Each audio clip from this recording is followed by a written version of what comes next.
What's up? What's up? What's up? It's your man Chaz Ellis once again answering the questions that you asked me. Make sure you go to the askchazzellisproject.com, get a consultation, a quick question. Also, if you've missed some of the live streams that we had recently, you can go to the askchazzellisproject.com archive section and check them out. I know some of y'all are looking for perfecting the no contact method. That series is on there right now, and the last edition of that series is going to be on there also. So make sure you check that out. Also, go to Ask Chazzellis on Facebook and like the page because I got all kinds of different stuff I post on there, videos that you don't see on here, also quotes and things of that nature. So make sure you check that out. Anyway, the question that I got was from a young lady who said, why is it that I seem to attract more guys that don't like me while missing out on a lot of guys who I think probably did like me? And the funny thing about it was I got a question from a guy who basically said the same thing. What is it with girls passing up dudes that actually like them for guys who don't like them? Now, I know what some of you guys are thinking. You're already saying, well, maybe it's a looks thing. Maybe it's because one guy's got money and the other guy doesn't. But I want you to sit here and think about that. Sometimes it's a situation where you got two guys who are basically the exact same. One guy likes the girl and another guy doesn't. And the guy who doesn't like the girl usually a lot of times ends up being the guy who gets at her and gets an opportunity with her. Why is that? Now, I think it breaks down to three basic reasons. Number one is aggressiveness. Okay, when you like someone, it is very hard to be aggressive initially and in the long run. Okay, what do I mean by that? Generally, when you like somebody, you're sitting there thinking to yourself, if they reject me, I'm going to feel bad. Because you might have all these visions in your mind and things you want to do and things you want to say. So a lot of times guys who really, really like a girl don't even approach her first. So the guy who's not really feeling her like that or doesn't really care that much, he's just thinking to himself, what? I'm going to go on a couple dates, smash. This might become a 2-year, friends with benefits. Or, I might just smash a couple times, never talk to her again. Oh, well. So it's not really like he has a lot to lose. That also permeates every aspect of the relationship or the meeting and the period where they know each other. It kind of becomes a situation where it's like, because the guy doesn't really like the girl, it's so much easier for him to just make decisions that are more aggressive, like, yo, girl, come over here and watch some Netflix. And then he makes a move. Where the guy who really, really likes the girl, he might invite her to come hang out, and he's like, I don't know if I should make a move. She might not like me. And the girl kind of says, well, maybe he doesn't like me, or maybe he's kind of lame, or whatever the case may be. And a lot of times the girl just isn't attracted to him as much anymore. Whereas the guy who doesn't like her gets her more and more into him because he continuously makes those aggressive moves that, give off the alpha male vibe that, she might be a little bit more attracted to. So that a lot of times that's one of the biggest reasons.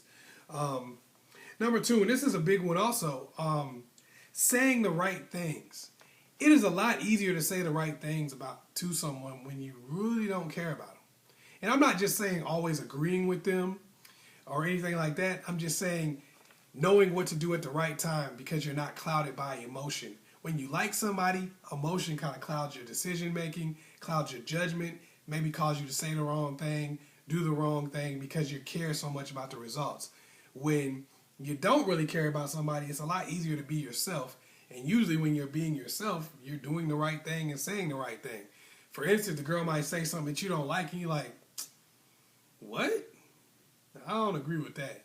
And she's like, wow, dude is so real. Now that may not sound like it was the right thing to say in that situation, but you were being yourself and you were being authentic because you didn't care about the result.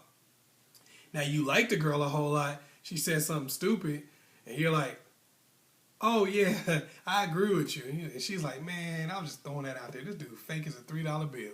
And she's unattracted to you now. She's like, I don't like him. He'll say anything. He has no backbone. It's easier when you don't like somebody to just keep it real, keep it 100%. So that's kind of something you run into. Number three, and this is a big one too, the sense of urgency. That's big, man. And when you don't really like somebody, it's so much easier to create a sense of urgency. And that makes them have no choice but to put more attention and more effort and more energy into you. For instance, when you really, really like a girl and you ask her on a date, she says no, or I'm busy or something like that, you're probably going to ask again really close to that time. Like you might ask the next day, so are you still busy? Because you really like the girl. And even though you know that's not the right thing to do, your emotions get in the way and you say, I got to keep asking it because I don't want her to say no. I don't want her to reject me. But when you really care, you're automatically creating a sense of urgency because you might get her number and you might take you a week to call her back. Not because you're purposely trying to do that, because you really wasn't thinking about it. Also, you might be in a situation where you ask her out, yo, you want to go to the movies? Oh, no? Okay, I understand. That's what's up. You go call somebody else, go hang out, and it might be 2 months before you call this girl to go to the movies again.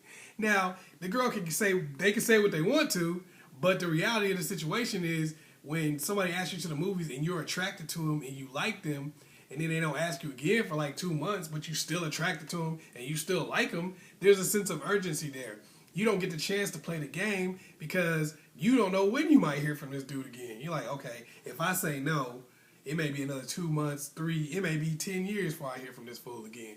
So I better say yes. It makes it more likely for the girl to do some of the things you want her to do and, give you an opportunity to really, really get in there and holler at her because she's looking at it from a perspective of, if I say no to something, if I don't hang out, if I blow this guy off, I may never get to talk to him again. So I really have to decide if I want to blow him off and never talk to him again, or if I want to be in a relationship with this dude or have an opportunity, because I'm not going to get multiple chances. When you really like a girl, a lot of times you'll give her multiple chances, and that's why.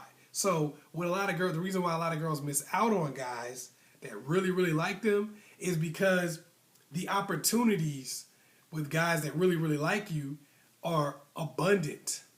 So you might take it for granted a little bit. A lot of times the reason why you miss out on a guy that really, really likes you is because you might have to look a little harder and see that he's attracted because he doesn't come out and be so aggressive. The reason why a lot of times girls miss out on guys that really, really like them is because they don't always say the right thing. They don't always go, oh, you're so beautiful. Oh, you're so wonderful. Oh, here's what I wanted to say. Or disagree with you at the right times. Those calculated moves that'll make you more attracted to the guy. A lot of times, it really boils down to the fact that there's emotion involved and the person cares. There's high stakes, and it causes a lot of bad decision making, and it causes a guy not to just do the smooth, suave things that are going to attract you. Hopefully, I was able to help you out. Once again, it's your man, Chaz Ellis. Make sure you like and subscribe and share this video with somebody else. Also, go to the askchazzellisproject.com. Get that consultation, quick question. Also, check out those archive live streams. Oh, yeah. Peace.